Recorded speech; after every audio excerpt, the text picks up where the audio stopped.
저는 올해 69, 30에 넘게 우편을 나르다 정년한 전직 집배원 박정욱입니다. 편지는 정확해야 한다는 신념으로 살아왔지요. 그날도 아들 부부 집에 반찬을 두고 나오는 길이었어요. 현관문을 나서다 우편함에 꽂힌 등기부등본 한 장이 눈에 들어왔습니다. 괜히 눈길을 줬다 싶었지만 제 직업병이 고개를 들었어요. 손이 먼저 움직였죠. 펼쳐든 서류 위로 형광등 빛이 쏟아지고 저는 한 줄 한 줄 천천히 눈으로 밟아 내려갔습니다. 소유권이 올해만 3번이나 바뀌었네? 그리고 근저당이 2겨? 집이란데 사람의 얼굴이라면 등기부는 그 사람의 혈액 점사표입니다. 깨끗해야 마음이 놓이거든요. 서류를 다시 접어놓으며 손끝이 미세하게 떨렸어요. 며느리 윤세연은 부동산 멘토를 한다며 저를 늘 살갑게 대했습니다. 명절엔 제 손을 꼭 잡으며 어머님 덕분에 제가 성장했어요 라고 말하던 아이였고요. 아들 태우는 동네에서 목공소를 운영하며 성실히 사는 애예요. 손마디마다 굳은 살이 바뀌었지만 불평 한마디 없이 묵묵히 일하는 아들이죠. 저는 좋은 날만 있으면 좋겠다고 그냥 그렇게 믿고 싶었습니다. 그런데 이상한 건 늘 좋다던 투자처가 매번 소유주를 바꿔 태우고 있었던 겁니다. 그날 밤 저는 서랍 깊숙이 넣어둔 제 집 등기권리증을 꺼내 한참을 만지작거렸습니다. 손때 묻은 표지를 쓰다듬으며 가슴속 어딘가에서 경보음이 울리는 걸 느꼈어요. 도장 찍기 전에 확인해야 할 게 분명히 있을 것 같았거든요. 대체 이 집에 무슨 일이 벌어지고 있는 걸까? 아들 부부가 결혼하고 첫 가을이었어요. 세연이가 제게 처음 그 말을 꺼낸 건 추석 차례상을 함께 준비하던 날이었습니다. 어머님, 이번에 소액 갭 투자가 나왔어요. 재개발 들어가기 직전이라 한두 달만 들고 있으면 프리미엄 붙어요. 세연이는 무썰던 선을 멈추고 저를 똑바로 봤어요. 눈빛이 반짝였습니다. 등기만 제 명의로 잠깐 돌렸다가 되돌리면 돼요. 어머님은 아무것도 안 하셔도 되고요. 말은 쉬웠지만 저는 명의를 바꾸는 일이 그렇게 가벼운 줄 몰랐어요. 손에 든 칼을 도마 위에 내려놓으며 저는 고개를 저었습니다. 나는 글쎄, 나 같은 노인네가 투자를 뭘 알아. 어머님 걱정 마세요. 멘토님이 다 해주신대요. 유명한 분이에요. 방송에도 나오셨고요. 세연이가 휴대폰을 꺼내 메신저 방을 보여줬어요. 화면 위로 유명 강사의 사진이 프로필로 걸려 있었습니다. 정장 입은 중년 남성이 환하게 웃고 있었고 아이디는 그럴듯했어요. 하지만 저는 사진 밑에 글자들이 거슬렸습니다. 수익률, 살 수 있습니다. 방송 나오는 분이 저렇게 쓸까? 우체국에서 30년 일하며 주소 하나 틀리지 않으려 애썼던 제게 맞춤법은 그 사람의 정성을 보여주는 창문이었거든요. 하지만 입 밖으론 내지 않았어요. 그날 저녁 태훈이가 작업복 차림으로 들어왔어요. 어깨에 톡밥이 묻어 있었고 손등엔 붉은 긁힌 자국이 있었습니다. 세연이가 태훈이에게 말했어요. 태훈 씨, 어머님한테 말씀드렸어. 이번 기회 정말 좋은 거야. 태훈이 멍설이며 저를 봤어요. 세연아, 우리 엄마 집을 담보로 하는 건 좀 담보가 아니라 보증 정도야. 등기 변동은 하루 이틀면 끝나고 이건 확실한 자리야. 세연이의 목소리가 한층 높아졌어요. 태훈 씨, 엄마 편하게 모시려면 이런 기회 놓치면 손해야. 우리 언제 목돈 만지겠어. 태훈이 입술을 깨물었고 저는 아들의 굳은 살 박힌 손을 봤어요. 그 손으로 하루 10시간씩 나무를 깎고 사포질하고 오칠하며 번 돈으로 우리 셋이 살고 있었어요. 며칠 뒤 세연이가 서류 몇 장을 가져왔습니다. A4 용지에 100옥간 글자들이었어요. 저는 우체국 시절 버릇대로 프린터를 켜고 한 장 한 장 복사했습니다. 그리고 형광펜을 꺼내 천천히 읽어 나가기 시작했어요. 근저당권자 1, 채권 최고액 땡땡, 말소예야. 말이 많을수록 속은 비어있는 법이에요. 장황한 설명대엔 늘 함정이 숨어 있거든요. 하지만 세연이는 옆에서 웃으며 말했어요. 어머님 복잡해 보이지만 다 형식적인 거예요. 법적으로 필요한 문구일 뿐이고요. 그녀가 제 어깨를 살짝 두드렸어요. 어머님이 이렇게 세심하시니까 저도 배워요. 근데 걱정 마세요. 멘토님이 이미 3건이나 성공하셨대요. 저는 형광펜을 내려놓고 세연이를 봤어요. 며느리가 이렇게 나를 세워주는데 괜히 의심부터 하는 시어머니가 되고 싶진 않았어요. 결국 저는 작은 목소리로 말했습니다. 조금만, 아주 조금만 도와줄게. 세연이 얼굴이 환해졌어요. 그녀는 제 손을 꼭 잡았습니다. 어머님 감사해요. 정말 후회 안 하실 거예요. 그날 밤 저는 침대에 누워 천장을 봤어요. 형광등 그림자가 희미하게 흔들렸고 제 심장도 그 그림자처럼 불안하게 요동쳤습니다. 이게 맞는 걸까? 하지만 다음날 아침 태윤이가 작업복을 입으며 말했어요. 엄마, 세연이가 엄마한테 고맙대. 나도 엄마가 우릴 믿어줘서 기뻐. 아들의 그 한마디가 제 불안을 삼켜버렸습니다. 그렇게 저는 도장을 꺼냈어요. 빨간 주머니에 든 30해 동안 제 이름을 찍어온 그 도장을 첫 단추는 그렇게 끼워줬습니다. 담보대출 서류에 도장을 집던 날을 잊을 수가 없어요. 은행 창구 유리 너머로 젊은 직원의 손이 형광펜을 들고 서류 위를 긋는 모습이 보였습니다. 노란색 줄이 그어질 때마다 제 심장도 덜컥거렸어요. 여기, 그리고 여기 서명하시면 됩니다. 직원은 친절했지만 기계적이었어요. 저는 볼펜을 든 손을 멈추고 물었습니다. 이게 정말 괜찮은 건가요? 고객님, 서류상으론 문제 없으세요. 다만 부동산 투자는 본인 판단이시니까요. 본인 판단. 그 말이 귓가에 맴돌았어요. 등기소에서 나오는 길이었어요. 계단을 내려오는데 머리 희끗한 노인 한 분이 제 옆에 섰습니다. 그는 제 손에 든 서류 봉투를 보더니 말을 걸었어요. 아줌마, 소유권 이전이 자주 바뀌는 물건은 조심해야 해. 전세 사기 전에 가짜 매도인들 돌려세우는 수법이거든. 저는 깜짝 놀라 글을 봤습니다. 어떻게 아세요?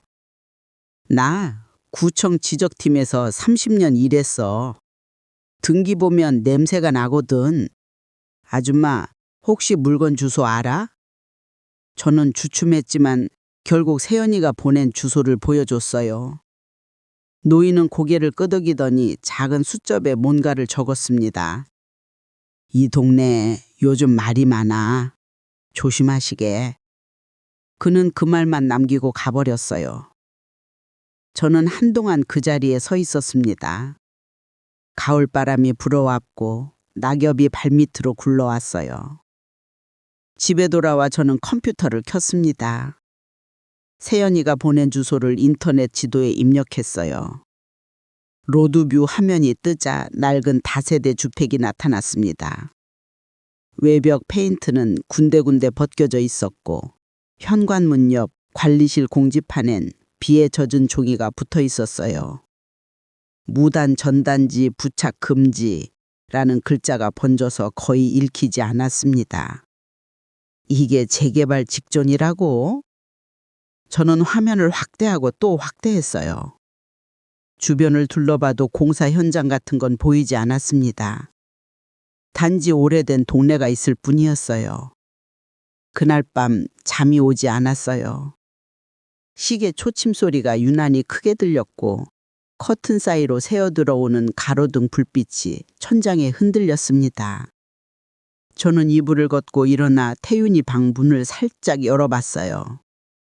아들은 작업복도 벗지 않은 채 침대에 쓰러져 자고 있었습니다. 손등엔 목재가루가 박혀 있었고 손마디마다 반창고가 붙어 있었어요. 굳은 살과 상처 사이로 아들의 삶이 보였습니다. 이 아이가 번 손으로 내 노후를 지키고 또 내 손으로 이 아이의 미래를 지켜야지. 저는 조용히 문을 닫고 거실로 나왔어요. 그리고 서랍에서 빨간 볼펜을 꺼냈습니다. 다음 날 아침 세연이가 일찍 왔어요. 손엔 케이크 상자가 들려 있었습니다.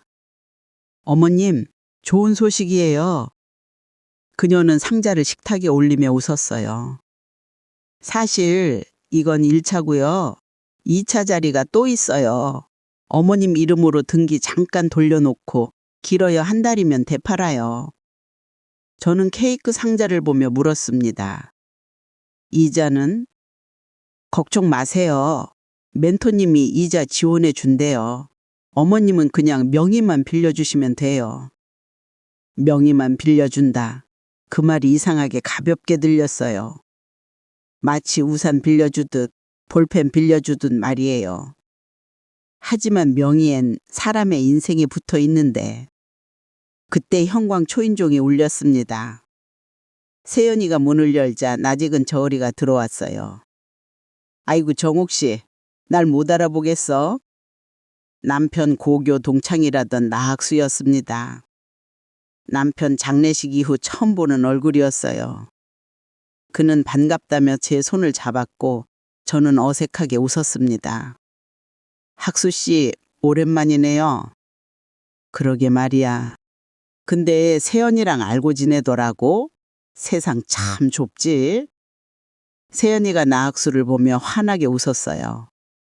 아, 선배님, 어제 강의 잘 들었어요. 그 순간 제 등줄기가 서늘해졌습니다. 내 며느리가 그와 같은 방에 있었단 말인가? 저는 두 사람을 번갈아 봤어요. 나학수는 태연하게 소파에 앉았고 세연이는 차를 끓이러 부엌으로 갔습니다. 정옥 씨, 세연이가 똑똑해. 요즘 부동산 공부 열심히 하던데. 나학수가 말했어요. 저는 대답 대신 식탁 위에 놓인 케이크 상자를 봤습니다. 상자 모서리가 약간 찌그러져 있었어요. 달콤한 건 늘 상자에 담겨오지. 세연이가 차를 내왔고 나학수는 서류 봉투를 꺼냈습니다. 저는 그 봉투를 보며 은행 창구에서 받았던 형광펜 냄새를 떠올렸어요. 저녁이 되어 두 사람이 돌아간 뒤 저는 서랍을 열었습니다. 그리고 제 집 등기권리증을 꺼내 한참을 들여다봤어요. 낡은 종이 위로 서론해전 찍은 제 도장이 희미하게 남아 있었습니다. 도장 하나가 이렇게 무거웠나? 이 일은 빠르게 꼬였어요. 당보가 설정되고 일주일쯤 지났을 때였습니다. 세연이가 제 휴대폰을 빌려달라고 했어요. 어머님 모바일 뱅킹 알림 때문에 계속 울리시잖아요. 제가 설정 좀 바꿔드릴게요. 저는 별 생각 없이 폰을 건넸습니다. 세연이의 손가락이 화면 위를 빠르게 움직였어요. 몇 번의 터치 후 그녀가 웃으며 말했습니다. 다 됐어요. 어머님은 노안이 있으시잖아요. 복잡한 알림은 제가 관리할게요. 노안. 그 단어가 귓가에 맴돌았어요. 저는 우체국에서 손끝이 빠르다고 칭찬 듣던 사람이었는데 이제는 비밀번호조차 느린 노인이 되어 있었습니다. 그날 저녁 태윤이가 저를 데리고 동네 막걸리집에 갔어요. 아들은 막걸리 잔을 돌리며 한숨을 쉬었습니다. 엄마, 세연이 요즘 멘토 따라다니느라 바쁜가 봐. 나도 잘 모르는 강의가 많고. 그래도 세연이가 나쁜 애는 아니잖아. 저는 막걸리를 한 모금 마시고 말했어요. 사람을 나쁘다 좋다로만 나누긴 어렵지. 다만 돈 앞에서 사람이 흔들릴 땐 제 말은 끝맺지 못했습니다. 태윤이가 고개를 숙였고 저는 아들의 거친 손등을 봤어요. 톱질하다 생긴 굳은 살 사이로 새로 난 상처가 빨갛게 부풀어 있었습니다. 집에 돌아와 저는 혹시나 싶어 휴대폰을 껐어요. 메신저 앱을 열자 세연이가 만든 단톡방이 있었습니다. 좋은 기회 나눔방이라는 이름이었어요. 저는 스크롤을 위로 올렸습니다. 그런데 이상했어요. 분명 며칠 전까지 있던 타일 전송 기록들이 사라져 있었습니다. 대화 전체 삭제. 화면 위엔 세연님이 메시지를 삭제했습니다. 라는 회색 글자만 남아 있었습니다. 물건을 지우는 사람은 대개 무언가를 본 사람이다. 우체국에서 배운 겁니다. 창부를 지우는 직원은 늘 감사 전날 밤에 움직였어요. 저는 휴대폰을 꺼내 화면을 한참 들여다봤습니다. 검은 화면 위로 채월 오늘이 희미하게 비쳤어요. 다음 날 아침 저는 은행에 알림을 다시 켰습니다. 세연이가 꺼둔 설정을 하나씩 되돌렸어요. 손가락이 떨렸지만 천천히 했습니다. 잠시 후 휴대폰이 연달아 울렸어요. 땡, 땡, 땡. 출금 알림이 3건 떴습니다. 중도금 대납 250만 원, 컨설팅 수수료 80만 원, 등기 수수료 450만 원.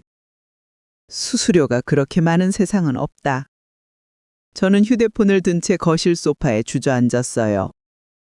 창밖으로 아침 햇살이 쏟아지고 있었고 베란다 화분의 그림자가 마루 위에 길게 늘어져 있었습니다. 평화로운 아침이었지만 제 안엔 폭풍이 불고 있었어요. 저는 서랍을 열었습니다. 그리고 세연이가 처음 건네준 서류 4번을 꺼냈어요. 구겨진 모서리를 펴고 손전등을 켰습니다. 우체국 시절 고집이 깨어났습니다. 서류부터 다시 보자. 저는 빨간 볼펜을 꺼내 노트를 폈습니다. 그리고 등기부를 한 줄씩 베껴 쓰기 시작했어요. 갑구, 을구, 소유권 변동 일자, 근저당 설정을. 손끝이 아팠지만 멈추지 않았습니다. 근저당이 겹쳐 있었어요. 첫 번째 근저당 위에 두 번째 근저당이 올라가 있었습니다. 그 사이로 가압류 흔적도 보였어요. 저는 빨간 줄을 그었습니다. 하나, 둘, 셋. 빨간 줄은 점점 많아졌고 밤은 더디 흘렀습니다. 새벽 2시가 넘었을 때 태윤이가 화장실에 가려고 나왔어요. 거실 불빛을 보고 깜짝 놀란 얼굴로 물었습니다. 엄마, 왜 안 주무세요? 저는 노트를 덮으며 대답했어요. 그냥 잠이 안 와서. 태윤이는 제 옆에 앉았습니다. 그리고 노트 위에 놓인 빨간 볼펜을 봤어요. 엄마, 혹시 뭐 잘못된 거 있어요? 저는 아들의 눈을 봤습니다. 불안과 걱정이 뒤섞인 눈빛이었어요. 저는 고개를 저었습니다. 아니야, 그냥 확인 좀 하는 거야. 태윤이는 더 묻지 않았습니다. 다만 제 어깨를 한번 두드리고 방으로 들어갔습니다. 문이 닫히는 소리가 유난히 크게 들렸어요. 저는 다시 노트를 폈습니다. 그리고 마지막 줄에 큰 글씨로 썼어요. 종이는 거짓말하지 않는다. 다음 주 월요일 아침 저는 일찍 일어나 외출 준비를 했어요. 가방에 서류 사본과 노트를 넣고 동사무소로 향했습니다. 복사기가 있는 민원실 앞에서 잠시 망설였지만 결국 문을 밀고 들어갔어요. 저기, 죄송한데요. 이 서류 좀 봐주실 수 있겠습니까? 젊은 주무관이 고개를 들었습니다. 저는 등기부 등본을 복사기 위에 펼쳤어요. 이게 정상입니까? 주무관은 서류를 들여다보며 난감한 얼굴을 했어요. 형광펜으로 몇 군데를 표시하더니 조심스럽게 말했습니다. 어르신, 저희가 개별 사건 판단은 어렵지만 이건 전세 보증사고 전조에 해당할 수도 있어요. 같은 물건을 여러 사람한테 돌려파는 수법이거든요. 그럼 어떻게 해야 하나요? 일단 거래를 중단하시고요. 피해자 모임 같은 데 가입해서 정보 공유하시는 게 좋을 것 같아요. 주무관이 메모지에 인터넷 카페 주소를 적어줬습니다. 저는 떨리는 손으로 그 종이를 받았어요. 집에 돌아와 컴퓨터를 켰습니다.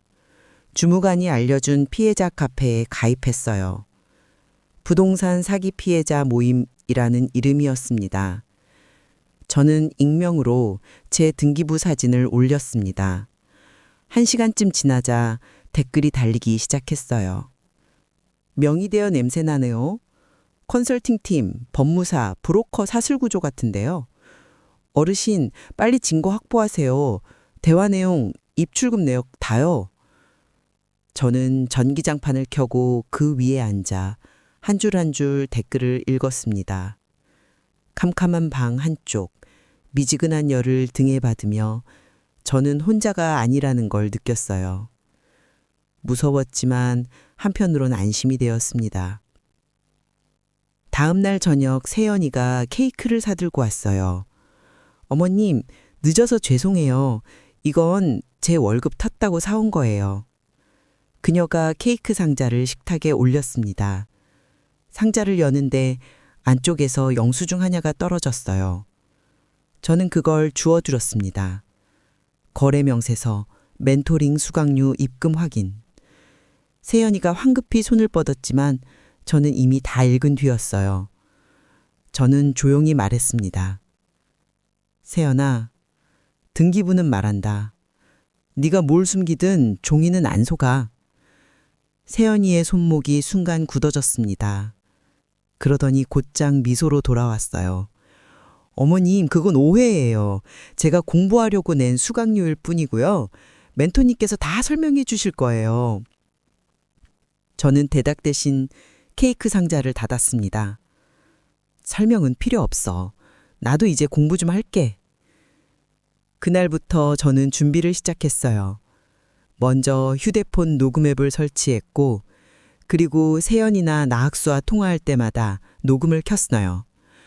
또 모든 문서 사본에 날짜 도장을 찍었습니다. 우체국에서 쓰던 그 작은 고무 도장이었어요. 2024년 10월 15일 오후 3시 사본 제작. 도장을 찍을 때마다 우체국의 습관이 방패가 되어 돌아오는 기분이었습니다. 30해 동안 편지 한 장 잃어버리지 않으려 애썼던 그 버릇이 지금 제 집을 지키고 있었어요. 며칠 뒤 세연이가 또 연락을 했습니다. 어머님, 멘투님이 직접 뵙고 싶대요. OF시려고요. 저는 짧게 대답했어요. 그래, 만나자. 근데 나도 준비할 게 있어. 전화를 끊고 저는 가방에 노트와 녹음기를 챙겼습니다. 그리고 피해자 카페에 글을 하나 더 올렸어요. 내일 멘토를 만나러 갑니다. 조언 부탁드려요. 댓글이 빠르게 달리기 시작했어요. 녹음 필수요. 꼭 하세요. 약속 장소는 공공장소로 절대 밀폐된 곳 가지 마세요. 질문 리스트 미리 만들어 가세요. 즉흥적으로 하면 말려들어요. 저는 댓글들을 캡처해서 저장했어요. 그리고 노트를 펼쳐 질문 리스트를 작성하기 시작했습니다. 1번. 소유권 변동이 3번 일어난 이유. 2번. 근저당이 2겹인 이유. 3번. 컨설팅 수수료 내역. 4번. 이자 지원 약속의 문서화. 빨간 볼펜으로 큰 글씨를 썼어요. 손끝이 떨렸지만 글씨는 똑바로 나갔습니다. 창밖으론 저녁 노을이 지고 있었어요. 아파트 외벽에 주황빛이 부서지고 태윤이의 작업장에선 전기톱 소리가 희미하게 들렸습니다. 저는 노트를 덮고 창밖을 봤어요. 종이가 말하기 시작했어. 이제 사람들도 들어야 할 시간이야. 그날 오후 은행에서 전화가 왔습니다. 고객님, 담보 추가 설정 요구건으로 연락드렸습니다. 무슨 말씀이세요? 현재 설정된 담보로는 대출 한도가 부족하다는 채권자 측 요청이 들어왔습니다. 저는 휴대폰을 든 채 소파에 주저앉았어요. 제 집은 더 이상 안전한 노후가 아니었어요. 30해 동안 꼬박꼬박 월급 모아 장만한 제 이름이 박힌 유일한 공간이 흔들리고 있었습니다. 전화를 끊고 태윤에게 연락했어요. 아들은 1시간 뒤 작업복 차림으로 뛰어왔습니다. 얼굴엔 탑밥이 묻어 있었고 숨이 거칠었습니다. 엄마, 은행에서 뭐래요? 저는 통화 내용을 말해줬어요. 태윤이는 거친 숨을 쉬며 작업대에 손도끼를 꽂았습니다. 쿵! 나무판에 도끼날이 박히는 소리가 집안에 울렸습니다. 엄마, 나 이 결혼 못하겠다. 근데 내가 잘못 본 걸까? 세연이 처음엔 정말 좋은 사람이었어. 태윤아, 목소리가 떨렸어요. 저는 아들의 어깨에 손을 얹었습니다. 사람은 다 좋고 나쁜 얼굴을 갖지. 다만 돈의 얼굴을 보기 전과 본 후가 달라질 뿐이야. 그날 저녁 현관문이 열렸어요. 세연이었습니다. 그런데 혼자가 아니었어요. 멘토와 나학수가 함께 들어왔습니다. 세 사람의 표정이 묘하게 단단했어요. 세연이가 식탁 앞에 앉으며 말했습니다. 어머님, 태윤 씨, 오늘 중요한 얘기가 있어서 왔어요. 멘토가 서류철을 펼쳤습니다. 정장 입은 그의 손톱은 깨끗하게 다듬어져 있고 손목엔 비싼 시계가 차여 있었습니다. 어르신, 지금 상황이 좀 복잡해졌습니다. 하지만 저희가 해결 방법을 찾았어요. 무슨 방법이요? 낙수가 끼어들었어요. 정옥 씨, 혼인신고를 먼저 하면 돼. 법적 부부면 대출도 이자 우대가 있어. 그리고 경제권은 한 손에서 움직여야지. 세연이가 태연에게 혼인신고를 재촉했습니다. 태연 씨, 우리 이미 결혼식 올렸잖아. 신고만 하면 되는 거야. 그럼 대출 조건도 좋아지고. 멘토가 상담용 서류철을 더 가까이 밀며 말했어요. 장부는 우리가 정리합니다. 마이너스 통장도 당분간 저희가 관리하고요. 어르신은 그냥 편히 계시면 돼요. 비금융기관이 계좌를 관리한다고? 저는 가방에서 녹음기를 꺼내 테이블 위에 올려놓았습니다. 세 사람의 시선이 일제히 녹음기로 향했어요. 당신들 지금 무슨 말을 하는지 알고 하나요? 비금융기관의 계좌 관리는 불법일 수도 있어요. 멘토의 눈썹이 미세하게 흔들렸습니다. 어머님, 오해냐 아니냐는 종이가 안다 했지? 저는 가계약서 복사본을 꺼냈어요. 그리고 멘토 서명란의 획순을 가리켰습니다. 여기 서명, 이 문서, 그리고 이 체결 보고서, 필압이 똑같아. 다른 사람인 척했지만 같은 손이야. 우체국에서 30년 일하며 배운 겁니다. 편지 주소를 쓰는 손, 서명하는 손, 도장 찍는 손. 사람마다 필압과 각도가 달라요. 저는 그걸 알았고 이 서류들을 비교했습니다. 순간 방 안의 공기가 움푹 꺼졌어요. 낙수가 자리에서 일어섰습니다. 정옥 씨, 지금 뭐 하는 거야? 우리가 도와준다는 게 내 집 담보 추가 설정이에요. 내 아들 통장까지 관리하겠다는 게 도움이에요. 세연이가 입술을 깨물었습니다. 태은이는 고개를 숙인 채 아무 말도 하지 않았어요. 멘토가 서류철을 닫으며 일어섰습니다. 어르신, 오늘은 여기까지 하시죠. 다음에 다시 차근차근 설명드리겠습니다. 설명은 필요 없어요. 저도 이제 공부 좀 했거든요. 세 사람이 나간 뒤에 저는 녹음 파일을 확인했어요. 목소리가 또렷하게 들렸습니다. 마이너스 통장도 당분간 저희가 관리하고요. 저는 파일을 두 군데에 백업했습니다. 태윤이가 제 옆에 앉았어요. 엄마, 미안해요. 내가 세연이를 제대로 못 봤어. 네가 미안할 일 아니야. 사람은 누구나 속을 수 있어. 저는 아들의 거친 손을 잡았습니다. 굳은 살 사이로 따뜻함이 느껴졌어요. 태윤아, 이제부터 우리 둘이 제대로 싸워보자. 그날 밤 저는 피해자 앞에 녹음 파일 내용을 정리해 올렸습니다. 댓글이 빠르게 달렸어요. 어르신, 이거 증거로 충분합니다. 경찰 신고 반응해요. 빨리 움직이세요. 저희도 비슷한 수법 당했어요. 함께 고소할까요? 저는 화면을 보며 빨간 볼펜을 꺼냈습니다. 노트에 큰 글씨로 썼어요. 빚에도 얼굴이 있다. 이제 그 얼굴을 보여줄 시간. 며칠 뒤 저는 피해자 단톡방을 만들었어요. 구청에서 만난 노인, 카페에서 댓글 달아준 이들, 그리고 동사무소 민원실 주무관까지 모두 5명이었습니다. 첫 메시지는 노인이 보냈어요. 정옥 씨, 내가 등기 이력 추적할게. 이 물건 말고 다른 것들도 조사해보자. 주무관이 답했습니다. 저는 신고 접수 루트 알아볼게요. 경찰 아는 분 있어서요. 저는 답장을 보냈습니다. 저는 증거 정리할게요. 서류랑 녹음 파일이요. 가압류, 사해행위 취소, 명의신탁. 낯선 단어들이 방에 오르내렸습니다. 저는 인터넷을 뒤지고 법률 상담 영상을 보며 하나씩 배워나갔어요. 일주일 뒤 멘토가 주최하는 오프라인 설명회가 있다는 소식을 들었습니다. 세연이가 보낸 단체 문자였어요. 11월 2일 토요일 오후 2시 어떤 구민회관 3층 성공투자 사례 특강 많은 참석 부탁드립니다. 저는 단톡방에 메시지를 보냈습니다. 제가 가볼게요. 혹시 같이 가실 분이 있어요? 노인이 답했습니다. 나도 갈게. 그 친구 얼굴 한번 봐야지.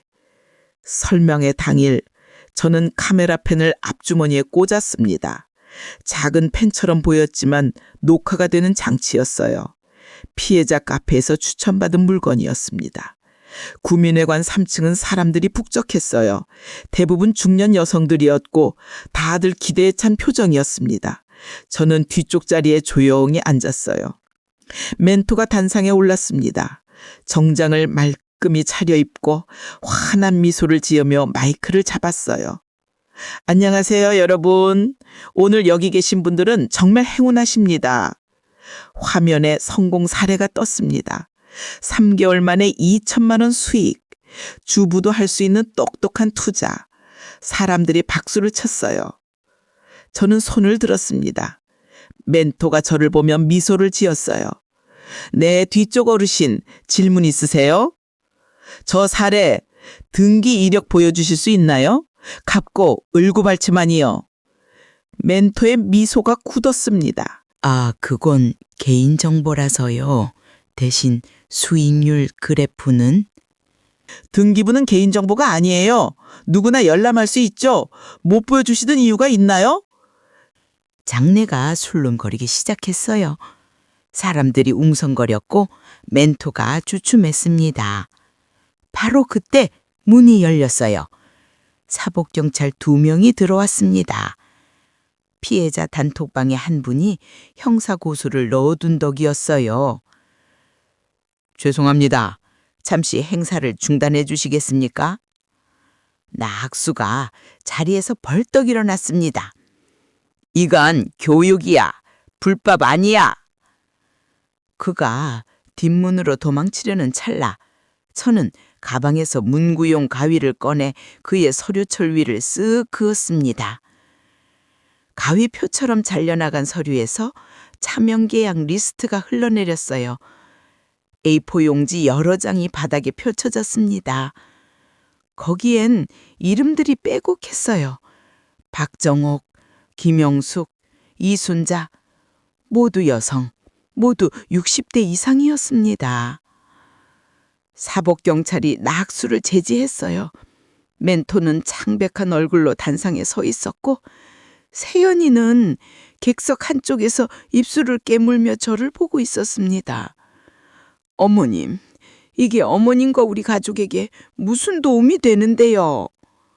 세연이의 목소리가 떨렸어요. 저는 차분하게 대답했습니다. 우린 돈을 잃을지 몰라도 오늘 명색은 지키겠다. 경찰이 멘토와 나학수에게 동행을 요청했습니다. 사람들은 웅성거리며 빠져나가기 시작했어요. 저는 바닥에 떨어진 서류들을 주워 모았습니다. 노인이 제 옆에 섰어요. 정옥 씨, 잘했어. 이 명단 다른 피해자들 찾는 데 쓸 수 있겠어. 저는 서류를 가방에 넣으며 고개를 끄덕였습니다. 구민회관을 나오는데 세연이가 저를 따라왔어요. 어머님, 정말 이래야 했어요. 저도 살려고 한 건데. 저는 걸음을 멈추고 세연이를 봤습니다. 살려고 하는 게 나쁜 게 아니야. 다만 다른 사람을 밟고 올라서면 안 되는 거지. 세연이는 더 이상 말하지 않았어요. 저는 버스 정류장으로 걸어갔습니다. 가을 햇살이 인도 위에 부서지고 은행나무 잎이 바람에 흔들렸어요. 가방 속 서류 뭉치가 묵직했습니다. 하지만 제 발걸음은 가벼웠어요. 종이가 말했고 사람들이 들었다. 이제 법이 움직일 차례야. 조사는 생각보다 길었어요. 멘토와 나학수는 업무상 배임 사기 혐의로 송치되었고 세연이는 공모 정황으로 입건됐습니다. 저는 일주일에 2번씩 경찰서에 출두했어요. 진술서를 쓰고 증거를 제출하고 또 제출했습니다. 어느 날 담당 형사가 저를 불러 말했어요. 어르신, 세연 씨가 집행유예로 풀렸습니다. 초범이고 주도적 역할이 아니라는 점이 참작됐어요. 저는 고개를 끄덕였습니다. 형사가 서류를 넘기며 덧붙였어요. 그런데 조사 과정에서 알게 된 게 있는데요. 세연 씨 아버지가 과거 채무 때문에 집을 잃고 가족이 해체된 적이 있었답니다. 그랬군요. 세연 씨가 진술하길 다시는 잃지 않으려고 무리한 길을 택했다고 하더군요. 성공한 며느리로 인정받고 싶었다고요. 형사의 말이 끝나고 저는 한참을 말없이 앉아 있었어요. 창밖으론 가을비가 내리고 있었습니다. 며칠 뒤 저는 경찰서 복도에서 세연이를 마주쳤어요. 그녀는 핸드백을 꼭 껴안고 고개를 숙이고 있었습니다. 저를 보자 더 깊이 고개를 숙였어요. 어머님, 죄송해요. 세연이의 목소리가 작았습니다. 근데 저한테도 그럴 만한 사정이... 저는 세연이 앞에 멈춰 섰습니다. 사정이 사람을 만들기도 망치기도 하지. 세연아, 네가 원래 나쁜 사람이라고 말하진 않겠다. 다만 네가 나쁜 선택을 했어. 세연이가 고개를 들었습니다. 눈가가 붉게 부어 있었어요. 어머님, 태윤 씨한테 미안하다고 전해주세요. 저는 대답하지 않았습니다. 다만 세연이의 옷개를 한번 두드리고 복도를 걸어 나왔습니다. 보스 안에서 저는 창밖을 봤습니다. 빗방울이 유리를 타고 흘러내렸고 가로수가 빠르게 지나갔어요. 세연이의 얼굴이, 그녀의 떨리는 목소리가 자꾸 떠올랐습니다. 사람은 참 복잡해. 집에 도착하니 태윤이가 작업대에서 칼을 갈고 있었어요. 쇳소리가 규칙적으로 울렸습니다. 저는 현관문을 닫고 아들 옆에 섰어요. 엄마, 세연이 봤어요? 응, 봤어. 뭐래요? 미안하대. 태윤이는 칼을 내려놓고 한숨을 쉬었습니다. 엄마, 나 목수 계속 할래. 빚은 내가 갚을게. 저는 아들의 손을 잡았습니다. 우리 같이 갚자. 다만 방법은 서류대로 가자. 그날 밤 우리는 식탁에 마주 앉아 장부를 폈습니다. 수입과 지출, 이자와 원금을 구분했어요. 태윤이의 목공소 수입, 제가 받는 연금, 그리고 나가는 생활비와 대출 이자. 남는 건 많지 않았습니다. 한 달에 10만 원 남짓이었어요. 하지만 저는 그 돈을 투명한 저금통에 넣었습니다. 이걸로 뭐 해요? 증거야. 우리가 살아있다는 증거. 태훈이가 저를 봤어요. 저는 저금통을 흔들었습니다. 동전 소리가 작게 울렸어요. 장부를 쓰는 밤마다 우리가 포기하지 않았다는 증거가 한돌씩 늘어나는 거야. 그날부터 우리는 매일 밤 장부를 썼습니다. 태윤이는 하루 수입을 적었고 저는 지출을 적었어요. 빨간 볼펜으로 남은 금액을 적을 때마다 우리는 서로를 보며 웃었습니다. 한 달, 2달. 저금통에 돈이 조금씩 쌓여갔어요. 빚은 여전히 컸지만 우리는 조금씩 갚아나갔습니다. 어느 날 저녁 태윤이가 새로 만든 나무 찬장을 들고 왔어요. 엄마, 이거 손님이 주문한 건데 마음에 들어 하셔서 추가 주문도 들어왔어. 찬장은 단단했고 나뭇결이 고왔습니다. 저는 손으로 표면을 쓰다듬었어요. 예쁘다. 네 손으로 만든 거지? 엄마, 나 이 일 좋아.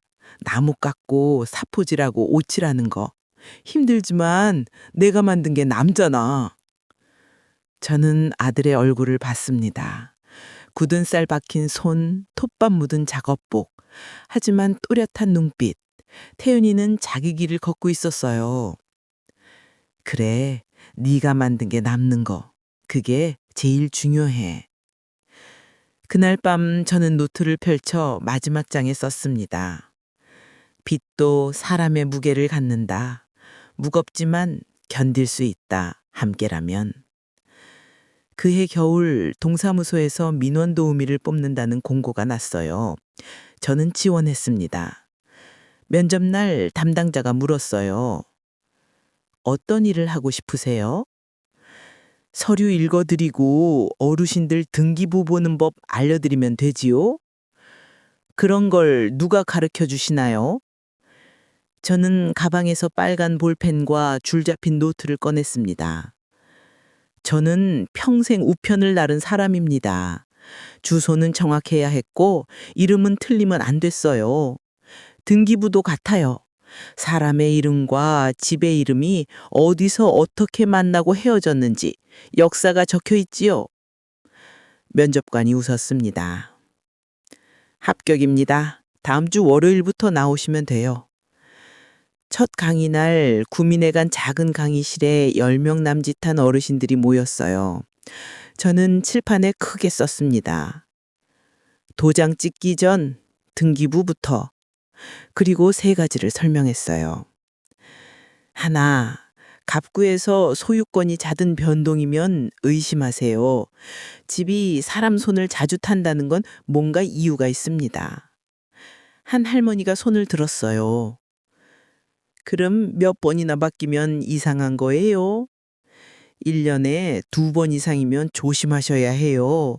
특히 짧은 기간에 여러 번 바뀌면요. 저는 칠판에 예시를 그렸습니다. 둘, 을구에서 근저당과 가압류가 겹겹이면 경계하세요. 빚이 많다는 뜻이거든요. 근저당이 뭐예요? 쉽게 말하면 은행이 집에 줄 매놓은 거예요. 돈 안 갚으면 집을 가져간다는 약속이지요. 어르신들이 고개를 끄덕였습니다. 셋, 내 이름으로 된 서류는 내 손으로 보관하세요. 누가 대신 보관해 준다고 해도 사본이라도 꼭 남기세요. 저는 제 경험을 조금 들려줬어요. 세세한 내용은 빼고 중요한 교훈만 전했습니다. 저도 도장 찍기 전에 제대로 안 봤어요. 믿었으니까요. 하지만 믿음과 확인은 다른 겁니다. 믿으면서도 확인해야 해요. 강의가 끝나고 한 할머니가 제 손을 꼭 잡았어요. 아줌마, 오늘 덕분에 잠이 오겠수? 우리 아들이 투자하자는데 이제 뭘 봐야 할지 알겠수. 저는 할머니의 손을 다시 잡았습니다. 도장 찍기 전에 꼭 보세요. 그리고 모르면 물어보세요. 저 여기 매주 있을게요.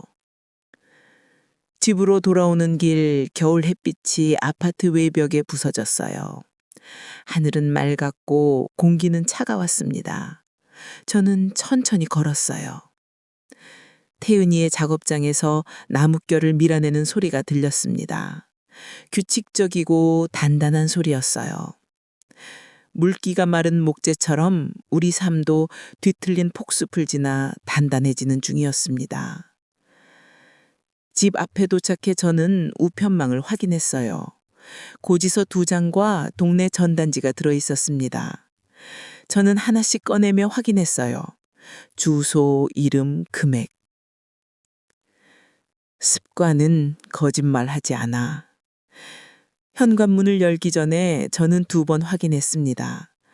자물쇠가 제대로 잠겼는지, 가스는 잠갔는지. 그리고 문을 열고 들어가 다시 문을 닫으며 2번 확인했어요. 도장 찍기 전처럼. 거실 식탁 위엔 폐은이가 써놓은 장부가 있었습니다. 오늘의 수입, 오늘의 지출, 빨간 볼펜으로 적힌 남은 금액. 12만 4천 원. 저는 그 숫자를 보며 미소 지었습니다. 많진 않지만 우리 거예요. 우리가 번 것, 우리가 쓴 것, 우리가 남긴 것. 저금통에 10,000원을 넣었습니다. 동전과 지폐가 부딪히는 소리가 작게 울렸어요. 창밖으론 저녁 노을이 지고 있었습니다. 주황빛이 거실벽에 부서지고 태연이가 만든 나무 찬장이 그 빛을 받아 따뜻하게 빛났습니다.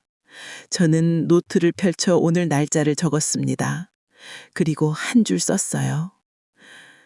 오늘도 우리는 살아냈다. 여기까지가 제 이야기입니다.